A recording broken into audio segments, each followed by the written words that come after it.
Hi, I'm Jim Eves, and you're listening to the Honest Filmmaker podcast, career advice from people in the business. Now, normally I talk to people within filmmaking, but today I'm talking to an author, published author, Bev Sanford. Bev's got 7 books out and more on the way. She's written fiction, non-fiction, and recently contributed to the BBC's Doctor Who Target Book series and I Am the Master.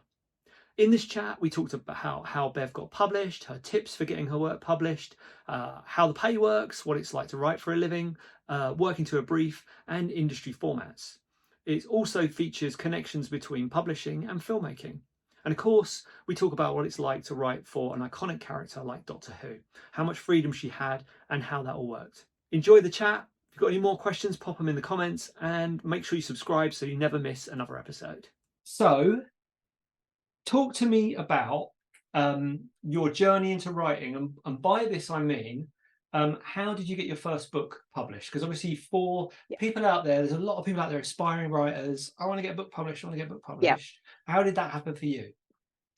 Okay, the quickest and easiest way to explain it was that I always wrote anyway when I was small, but I never really thought about it seriously until I started working for a company called Renaissance, who do a thing called Accelerated Reader, which is quizzing books for schools.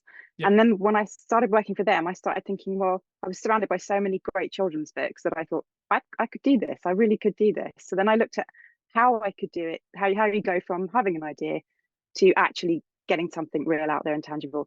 And the first thing I did was go to a course called Writing for Children, which was at the City Lit. And I'd never done anything like that before, but it was taught by a really fantastic author called Luke Hensler, who is a published children's author. And that was really good in giving me basically anything I thought I knew about writing, kind of just kicked that straight out the window and taught me some really solid ground rules about how to do it. So that was my first step, I would say, because it made it feel like it was something I could really do. It made it feel within reach. And then somewhere in part of that journey, I was approached by one of the publishers whose books I'd quizzed for this accelerated reader program, a company called Badger. And they were looking for new voices to pitch for a series called Teen Reads, which was my very first book, which actually when I first met you, that was the book I just had come out. And they were looking for books for what they called struggling or reluctant readers, which are readers who have a reading vocabulary slightly lower than their age, but want to read something good. They don't want to read a book that's not interesting and engaging. So they just gave me a shot. They offered me a shot to pitch because they'd heard of me through other things that I'd done, not published work, but just through actual like working day jobs kind of work. And they gave me a shot at pitching. And I honestly didn't think I'd get anywhere because I wasn't a known author. And they said yes to the first book of mine, which was quite scary because there's that wonderful build up where you go, oh, someone's offered me a book deal, I've got a contract, but then you actually have to write it. And that's the first scary hurdle, I have to say. Yeah. So you've got them. They've said, yeah, go ahead and write it. Yeah. Do they then go to you? It's got to be this many words, or yes. How's that process and work? they're very strict with a publisher like that. They're really strict because they only have books of they're this sort of size. But if I hold it that way, you can see they're really, really thin. So I think that was a word count. Don't quote me. I think it's about 5,000 words, which is nothing. I can probably type that in a few tweets, do you know what I mean? But when you try and write a book of that size and you're under strict guidelines, you have to follow the treatment that you've given them. You cannot veer away from that. It suddenly becomes like actual work, and you think, what have I done? I can't do it. And you immediately get, I mean, you probably know from script writing, you suddenly think, great, here's the idea, brilliant, got the commission. Then you go, oh, I've got to do it. And now I can't do it. Of course I can't do it. I'm a fraud. I can't do it. So that's the biggest kind of thing that I remember from that point. I think is the getting to that stage and thinking, hey, this is the first step on the journey, as it were. But then it becomes a whole different set of roads and journeys that you have to go on after that, which that's the scary part. Yes, that was that many words. So when I think back to uni, long time ago, years and years ago, you know, you'd have 3,000 words would be your final dissertation or whatever, and that seems like an immense amount. And I remember it's huge, doesn't it? It does. And I remember my one, I chose Star Trek because the film titles are really long. So Star Trek: The Search for Spock eats up a load of words, and if you put the director in it in the year, you know, Star Trek: The Next Generation, Star Trek Generation, Star Trek, blah blah. Yeah. So I got around it that way. And with that first book, did you sign a contract? Did you just was it all done? Yes. No, they're really organised because they have to be, because when they organise series like that, they're organising quite a number of books in one go. So I think that one, I think there was at least 10 or 12 books, and I think I was the only author that didn't have any other experience in terms of being published. So I had experience as a copywriter and as an editor and all sorts of other things, but I was the only one that hadn't written a book that was being published before. So they took a gamble anyway. But I think with anything like that, they have such a strict timeline, because the books go into schools, so they have to get them ready for the new terms or the new school year. So you have to adhere to it. So it's contract. They'll give you the contract based on the synopsis that you send them, but then they have to run it through things like sales and marketing and all their other departments, which is something you don't even think about when you're first saying, oh yes, brilliant, you've got my book. They have to run it through lots of other channels. It's the same with films. Everyone has to agree. So they give you the contract, they tell you the synopsis is fine, and then you have to stick to it. You really have to. I found out on my third book, I think, that you must not go in that direction with your book. You must stay in the direction that they wanted you to go in, because it messes up all their plans or their marketing and all the things they've told the people that are going to buy the books. That's what they're expecting. It's quite strict. It's not awful, but strict, just strict. Yeah, good discipline. That's interesting, because I guess people might have this sort of fantasy of, I'm going to write a book, I'm going to sit at home and write a book about something I love, and then a publisher's going to pick it up and it's going to get published and it's going to get edited a little bit, but it's going to come out. This seems like more of a business that you've got. It is a business, but it's a bit like that first album, isn't it? And your first wonderful film that you did as an indie producer that opens the doors for you. It's the same thing in that it depends entirely on what the book is and who it's for and who the publisher is. Because if you've written, say, I don't know, an adult novel, if you've written it well enough and done your plotting well enough and done your own editing well enough, when it will go to your agent first anyway, and then to your editor. If by the time it gets to the publisher, it's in a perfect condition, maybe they won't have to do so much editing. But I think something I've seen along the line is when as an editor, what I see is somebody will do their first book and it will be absolutely amazing because they've put all their life into it until that point. And then they'll get to 2 and 3 or 4 and they'll be like, yeah, I can write a book now. And you'll need to do a bit more tweaking, because the first one is always the baby that you've had all this time that you want to put. Well, mostly I find, probably a lot of authors would say different, but that's my experience of editing actually, is that people's first ones are the kind of whole package. And then and so putting my ruthless businessman's hat on, so obviously film, we know, indie movies, horror is a good genre. Is there a particular genre that sells in books at the moment, or is it everything, anything? Books is the same as films. It changes all the time. It changes really fast. There's always when you talk to other authors, there's always kind of the known thing, and I think it's probably the same in film, that you'll say in January, you'll hear that, oh, okay, everyone's looking for indie. I know we talk about this a lot, don't we, about some elevated horrors. Somebody's looking for a new elevated horror that's female driven, and then by the time you've got your pitch, got your short ready and everything else, by the time it's gone round and you've gone and spoken to people about it, they've changed their mind and all of a sudden they want comedies about clowns or something. And publishing is much the same. It goes in cycles all the time, and it changes with, I guess it's the same again in film and television, it changes with the commissioners. So it depends. You might start off pitching an idea to somebody in February who loves your horror idea, and then by August they might have moved on, and the person that's come in says, well, no, I want books about magic.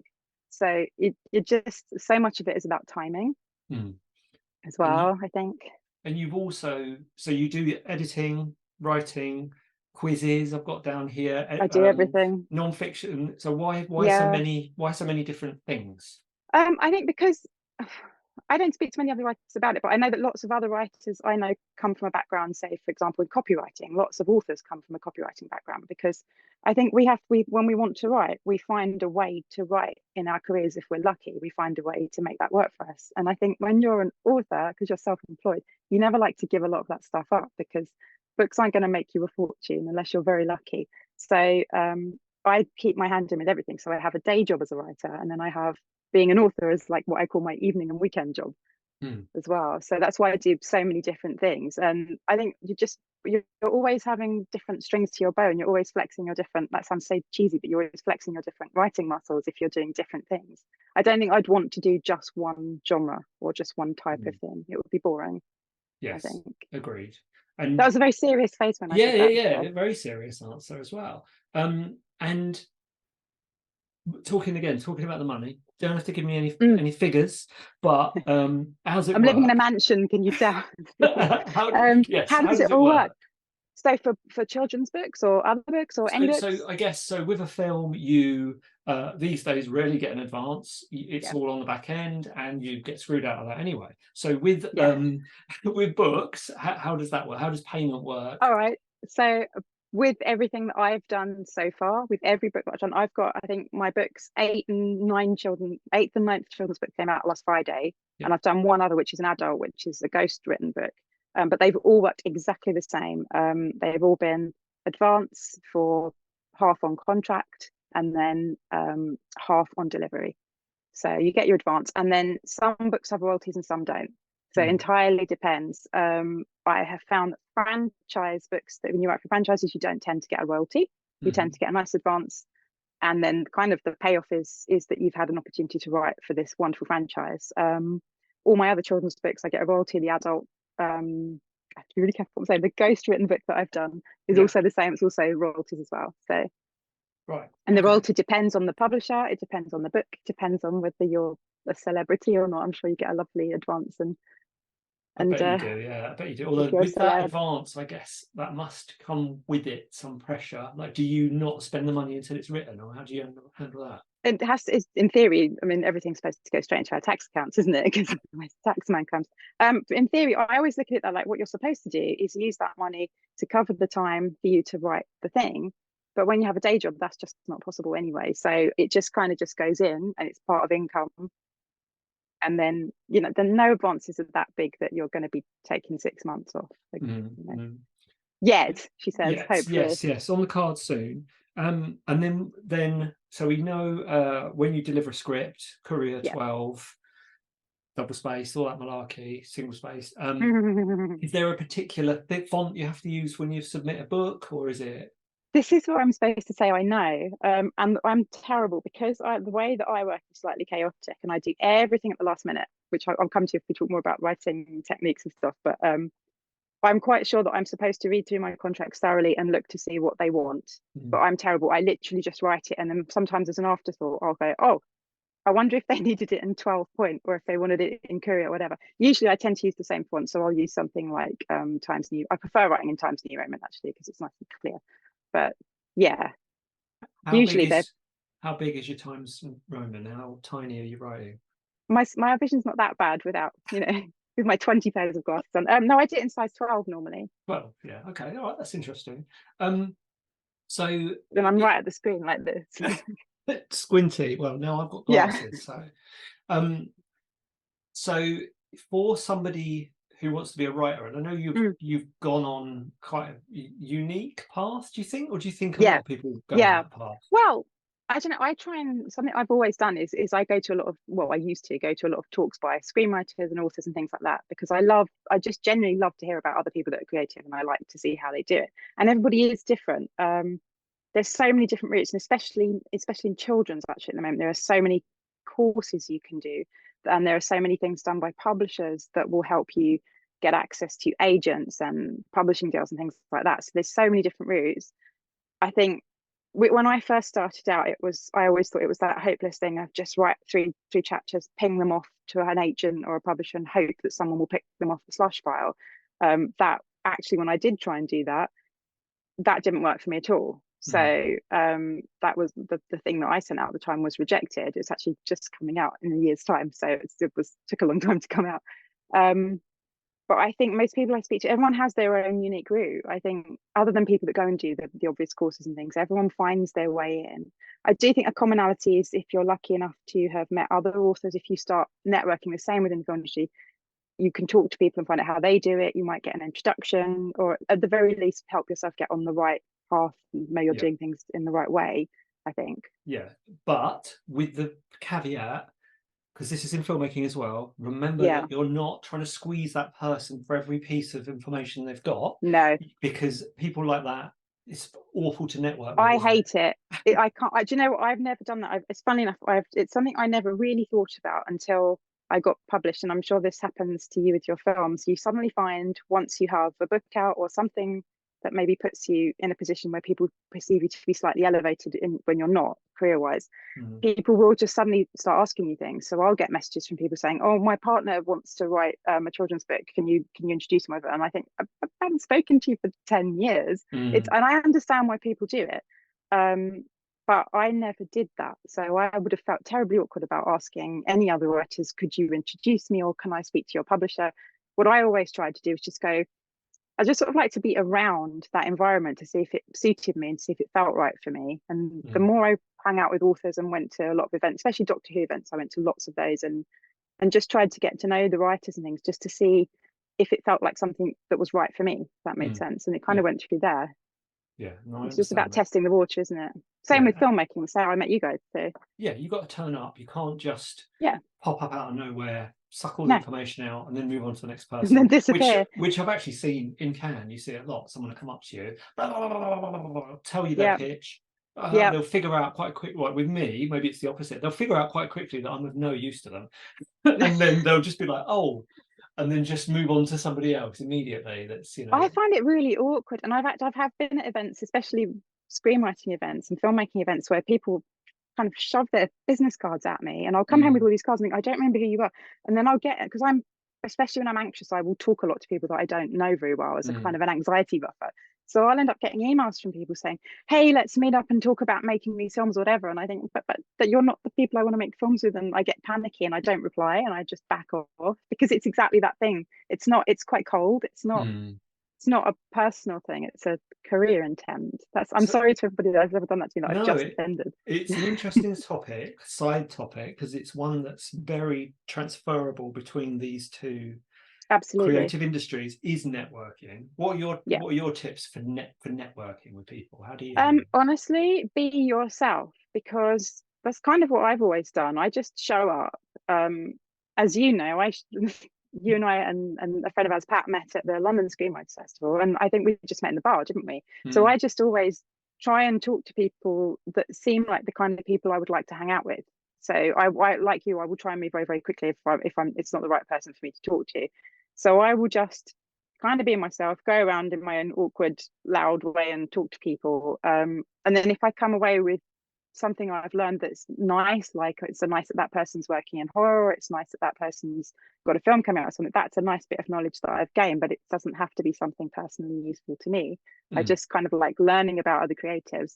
So I guess my tip would be to just be genuine and don't try and force things with people, because I think so many creative people, we're quite good at reading people anyway, and we can see straight through it anyway, and it's just awkward, isn't it? It's not. Yeah, and nobody wants to be around the awkward pusher. Yeah, and there's a lot of lessons on how to network that I think maybe steer people into a different version of themselves. Because if you are the sort of kid who's comfortable in the corner, talking about dark things, do you know what I mean? If you're that sort of reserved sort of person, then those are the people you should go chat to. You're not, you shouldn't feel forced to be this other version of yourself. So back to the writing. So something I struggle with when I'm writing a script, writer's block, get to a certain thing, or just laziness. I just get to a certain point, I'm just like, oh my god, I don't know how to get. What do I do? Have you got any tips for that? How do you handle it?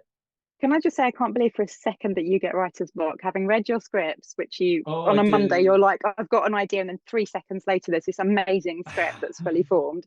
So I don't know how you're getting around it, but I do get writer's block, and I usually get it if I try and start too soon. So that's what I was saying earlier about technique, is that some people I know they'll say, I don't know, the book's due in December, they'll get the commission in the January beforehand, and they'll spend that whole year plotting and doing whiteboards and scrapbooks and collages and everything, and it will be wonderful. And then they'll be like, I've done a chapter and I've done 300 words today, and I've done another 300 words, and I think, wow, I wish I could be that organized and do it, but I simply can't. So everything I do is in my head.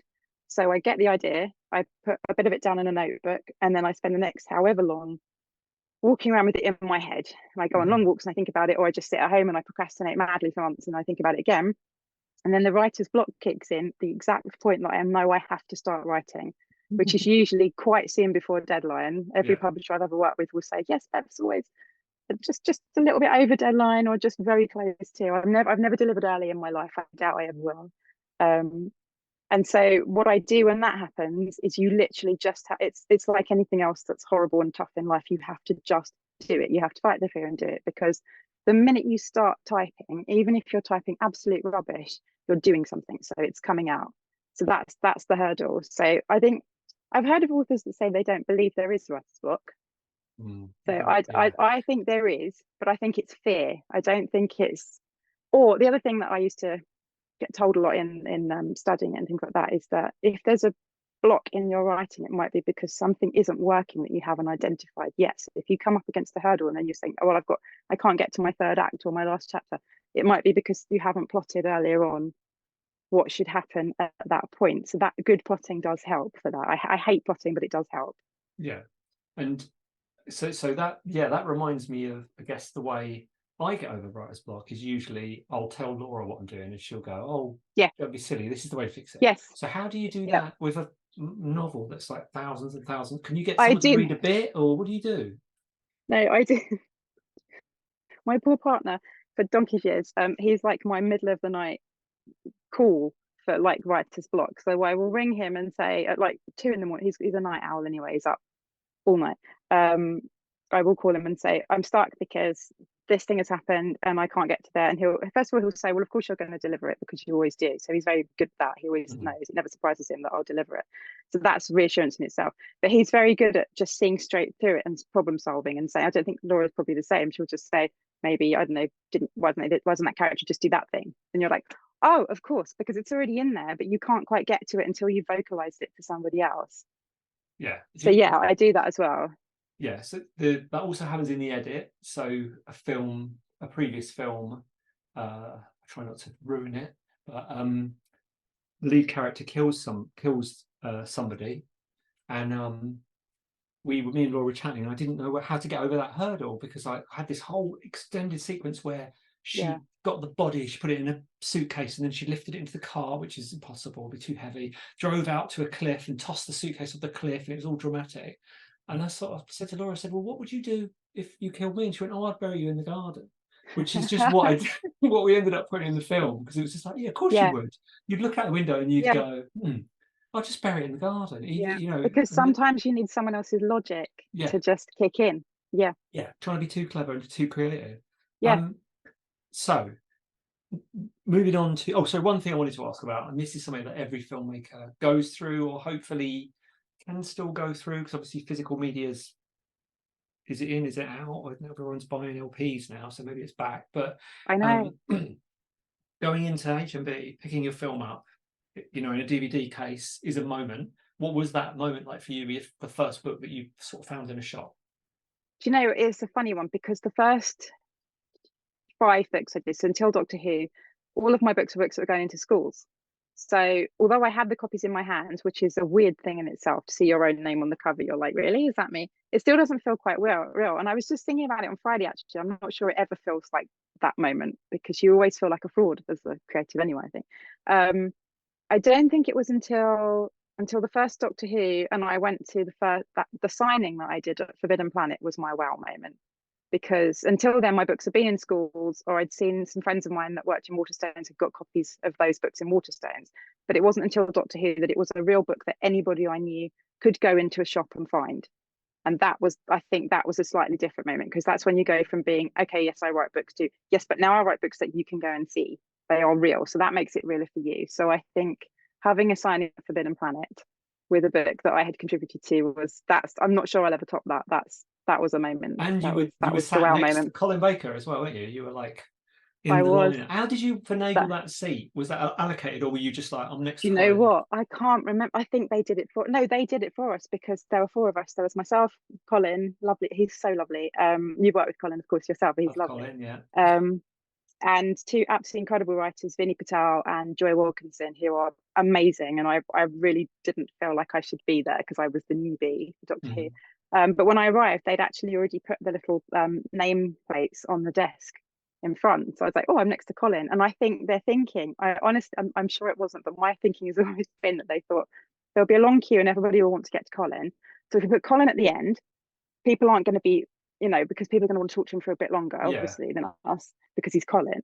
They'll have the 2 well-known Doctor Who writers, because they've both written for the TV show, for Jodie Whittaker's Doctor, in front of me. And then I'll be the sort of good one in between that can delay people a bit before they get to Colin and after the other two. I felt like I was a bit of a good placeholder for that. Yeah. So I think it was a very good strategy by them. They're a lovely team at Finn and Planet. I think they just thought it was sensible. Yes.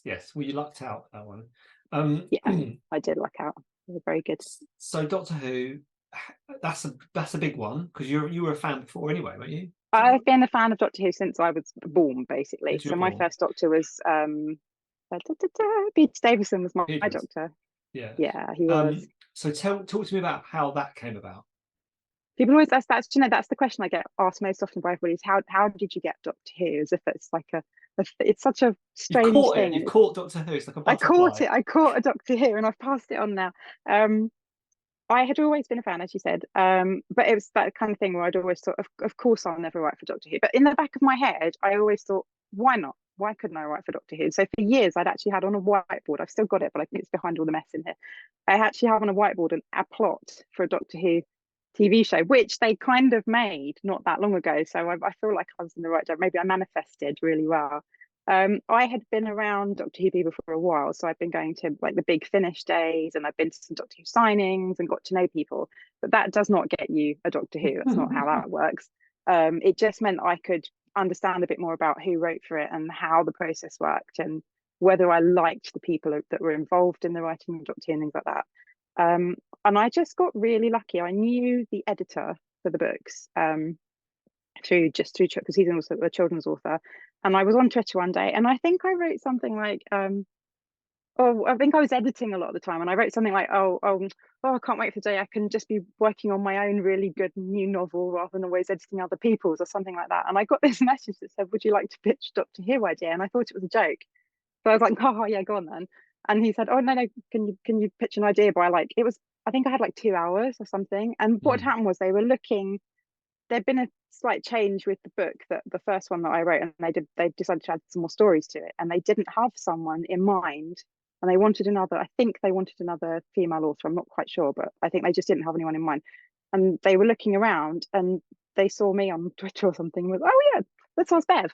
Yeah. So I just thought they were kidding, but they weren't. It was just really good timing and luck, I think, and they liked the idea, and it would never have gone to anything if they hadn't liked the idea. So the pitch that I came up with in about 2 seconds was luckily one that, but they gave me the Doctor as well to write for. I didn't have any choice about that. No, I didn't. Yeah. I didn't pick the Doctor. They said for this. They said for Peter Capaldi, and I said, "Oh my god! Out of all the Doctors, he's probably the one I least know about to write for." Just in terms, because he was so new at that point. Still, I didn't think I could have done it. So I pitched a quick idea, and then they came back and said, "Right, can you come back with a longer pitch?" And I think I had like a day or something to come up with a longer pitch. So I had to go and mainline all of his episodes. I literally took a day off and watched them back to back, fell absolutely in love with him and thought he was wonderful, which really helped with the pitch. And it came from that. And I was quite shocked when they said yes, to be honest, because I just thought they would say no, because I wasn't known at all. So, but then this comes back to that networking thing, doesn't it? You've met people, there might be people out there who meet this editor of the books and immediately think, I want to do a Doctor Who book. Oh, do you want to see my work? Blah, blah, blah, blah. No, they thanks. definitely do. Yeah, that they do. happens. So it just shows you there's an element of patience involved, and not being transactional with relationships. Yeah. With people, other people. And I think also, because I used to spend for years, I thought you'd have to be a massive fan of Doctor Who to write for it. But there have definitely been authors that have written for Who that maybe are nowhere near as big a fans as some other people that have written for it and things like that. And it's just about being the right fit for what they need at the time. I think that's always happens with franchises. I think one of the most important things is they have to trust that you will deliver on time. They can trust you with the project. They can trust you to be true to Doctor Who, which is so much bigger than anything you can write. You're just contributing a tiny little slice to an absolutely enormous cake, for want of a better explanation. So they have to trust that you can do that without kind of messing it up, I think. So I was quite lucky, I think. And because most of my books have been quite small, I think they knew I could deliver a short enough story, on deadline. On deadline, just about. On deadline, just about. And how much, so it is an iconic character, how much say do they have? Like, do they tweak your synopsis, or are they then going back to you with changes? I don't know what it's like for anyone else, because I've not really spoken to other Doctor Who people about their process, but for me, I was actually quite lucky, because I understand the person that edits. I know their books quite well, so I know how they work. and I like their work, so I kind of already knew how they worked, which helped Mm. a bit. Um, but it's quite collaborative. So when you first pitch the ideas, they work with you, like the editor works with you to get it as good as it can be, because then it has to get approved by other people who, Mm. the publisher and Doctor Who. I always think there's like a big Doctor Who button or something in a room somewhere that says yes or no, like some X's or something. So there's a few stages it has to go through to make sure it's things like, it doesn't matter how great your story is, if it might interfere with something further down the line in canon that nobody knows yet, and there's all that kind of stuff Mm. which you can't even think of. So it's always about having a good story that can pass those hurdles as well, I think. Yeah. But they're very collaborative. And I think I found I wasn't edited very much on either of my Doctor Who books. I was really Mm. lucky. They both went Mm. through pretty quickly Awesome. as well. And so sci-fi, comic book movies, so Star Wars and Marvel Of and all course. that, you've got their own element of toxic fandom. What is Yeah. Doctor Who fandom like, having come into contact with it? Oh, you know what? I think partly because I'm not particularly well known in Doctor Who world. I've only done two. I'd say I've only done two short stories. Obviously many other Doctor Who authors have written lots and lots of Doctor Who books. So they've, and for a long time before I came along. So everyone sees all different elements of it, but I've never seen anything other than Doctor Who fans being really lovely. To be honest, I met a few at the signing who were really lovely. I've spoken to some online, but everyone I've ever encountered has been really nice. I'm Mm. sure there are toxic elements like any other fan base, but I have never come into contact with them. I've been very lucky, if Yeah, there are. if they're I out think there. Um, if they're out there. if they're out there. So, just circling back to the writing, what's the worst part of the process? Is it sat with an empty page, or is it the bit when you've handed it over and you're waiting for them to say if they like it or not? Or is it not that simple? I don't know if it's either of those. It's weird. I think the empty page is just a challenge, isn't it? So although it's a frightening thing, I always know I'm going to do it. I never think I'm not going to. I don't really think I can't do this. I know I can, because of course I can. I've got books to prove it. Um, I don't think it's waiting for them to come back. There's a weird moment when I had this the other day when I sent a book in late, obviously, to a publisher, and I suddenly thought I was late on it because I'd realised it didn't work in the way that I wanted it to work, and I had to spend some more time on it. And when I sent it in, I remember thinking this is going to be a hit or miss. It's either going to absolutely work or it's going to not work at all. And I suppose that is the waiting, but I've never had that with any other book other than that one.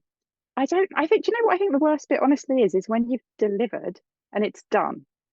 And Mm. if you don't have anything else coming up, that's the worst bit, because you've come out of the bubble. So you're like, Mm. well, what now? Now I've got to do my normal job, and nobody wants to write anything with me yet. So I think that's the worst part, because you go into that really happy. I don't know if it happens to you, but I go into that really happy bubble when I'm writing, thinking this is what I'm here to do, and I'm having a chance to do it. And when it Mm. ends, it's like, oh, Yeah, what's next? mine's usually the shoot's finished, the main shoot's finished, everyone's gone home, and I've got it all on a hard drive in there, and you Yeah, have obviously you have a couple of nights of drinking wine and cheersing yourself. We've yeah. shot it, it's in the can, And then you've got to do and the rest you're of the like, oh my job. god, I've got to edit it all, and Yeah. it's got to be good, and all those people are relying on And it, then and you have to everyone, put it all together. Yeah, yeah, because for you, you're doing everything. So you've got to unpick it all and put it back together again yeah, and oh when my you've already god, done all that. what if we didn't get, then you start thinking, did we record that scene? Is the dialogue all right for this? And oh yeah, that's Yeah, not fun. your job is way harder than mine, I much harder. was thinking about that. So you said Peter Davidson was your doctor. Is he your He was favourite my doctor? doctor. Oh, that's really hard because it often changes depending on what I've just watched. But I mean, I was thinking back on this the other day. I can't remember why, but I was just thinking about how. Oh, it's because I was doing a countdown to a horror book coming out, and one of my first Scary Who's was a Peter Davison episode called Black Orchid, which was actually a classic thriller rather than a horror, which had a Mm. harlequin in it. Terrified me when I was 5. But he was my dreamboat when I was 5. I thought I was going to marry him when I got older. I have met him several times. He's lovely. Um, he was my classic doctor, but then Sylvester is it's really difficult because they change all the time. I think Sylvester's the one I remember the most from that Mm. from classic Who. He's the one I love the most because I Mm. loved his version of the Doctor. Modern Who is really difficult because I would always have said Matt Smith Mm. until I rewatched Peter Capaldi, Mm. and I think now Peter might be my favourite Doctor of all time. I think, just because he's just astonishing in that role. He's just a joy to watch. And I might be a little bit biased because I've written for him, but he makes me cry when I watch his performances. He's so good at everything. What are your top 3 tips for becoming a writer? Not a published writer, just Yep. a writer. What are your 3 top tips? So how to become a writer, or how to become a writer? So how to become a writer. Books or films? Books. Read. You would be amazed how many people that write don't read. And it's not about anything other than you need to read and be around storytelling to understand your own voice and develop your own voice. You need to understand what you like and what you want to read and how your writing should sound. So that's the most important thing. To read all the time to find out, and also to find out what else is out there, because there's nothing worse than writing a book, as happened to me, writing a whole book that you loved and then walking into foils and seeing it on the list in front of you, which is awful. That one, right, sounds really, really obvious, but right, get used to writing, because you will find that your writing when you start is very different to the writing that you do 5 years down the line, or 10 years down the line, and so on. So you need to get into understanding your own voice and what works for you and how you want to tell stories, because a lot of people just don't know. When I've edited people that have come to me and said, oh, I've got this idea for a book, and I say, okay, great, who's it, what's the age group, is it adults, is it children, what kind of genre is it? And they say, I don't know. And if you don't know your craft and what you're writing about and who you're writing for, that's your first big hurdle, I think. Do you have any other tips? Read, write, and develop some resilience, I think, is a really important one. You need to be resilient in any of these creative industries, I think, because you can't give up just when you get a rejection. You can't give up because you've had 200 rejections. You've got to, really strap yourself in and be committed to it, I think, and be resilient, because you're going to get stuff all the time that you don't want to hear. So you have to kind of say, fine, whatever, and stick to what you do. Which, again, those tips could equally be passed on to filmmaking. So instead of reading, you're watching films. Instead of writing, you're making films. And that resilience is so important, because part of being a creative is putting your heart and soul into something, and then somebody else judging it, which can be tough. Because it's your baby. So that's it. That's actually a really important thing, is to learn not to take it personally as well, because it's personal to you, but it's not personal to anybody else. It might resonate with somebody else if you're lucky, but you have to remember that it's your baby. But once it's out of you, once you've birthed it to sound without wanting to sound, there's another cringy moment. This whole thing is going to be full of cringy moments of mine. It kind of doesn't belong to you, especially once it's published or the film is out there. It almost doesn't belong to you anymore, does it? You're giving it to everyone else. So whatever they think of it. Thanks for listening. Make sure you subscribe to the Honest Filmmaker podcast for more career advice from people in the business.